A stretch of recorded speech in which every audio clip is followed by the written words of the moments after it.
Hi guys, welcome back to the channel. Thank you for joining me. Thank you for your continued support.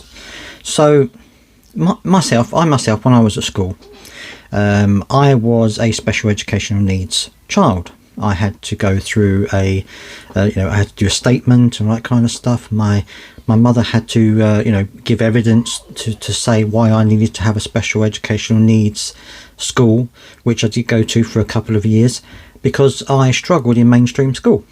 And it was something which plagued my whole school life, and it was only for this brief period of time. It was only about a year that I was allowed to go to this special educational needs school that I really kind of flourished.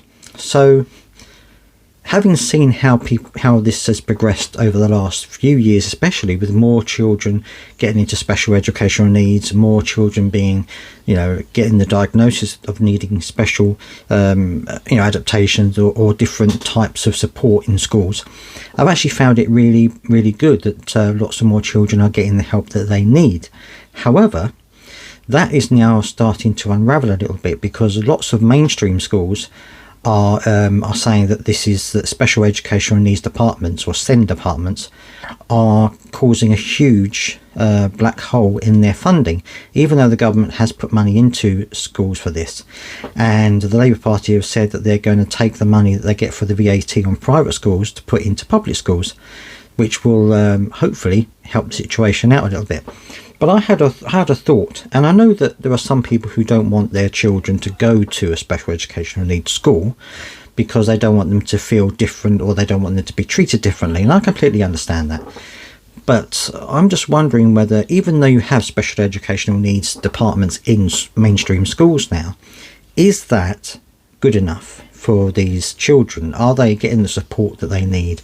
It's a bit of a postcode lottery as to how the mainstream school deals with special educational needs children, and I'm wondering whether this whole situation is becoming a little bit difficult now, and whether because there are special educational needs schools closing down because of budgeting issues. Lots of mainstream schools now can't maintain these departments within their schools, and I'm just wondering whether we're actually going backwards now. Are we actually getting to a point now we've made all this progress, but now we're actually starting to go backwards a little bit?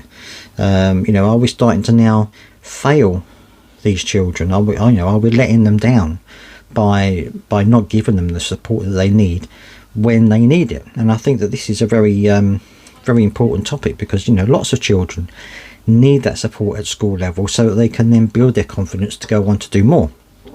I myself felt a huge boost in confidence when I went to a special educational needs school, and then when I left because they wanted to put me back into mainstream school, I suffered again, and that was right up until the end of my schooling. I had a really bad time.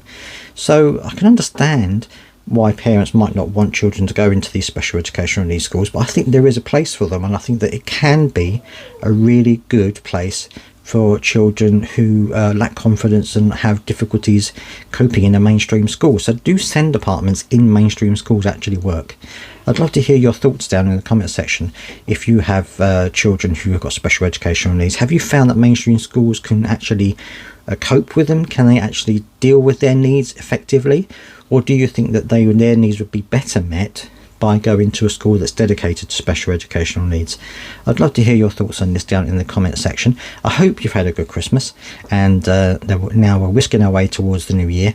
Don't forget to subscribe if you have liked this type of content, or if you've been following for a while and you haven't subscribed, and I will see you next time.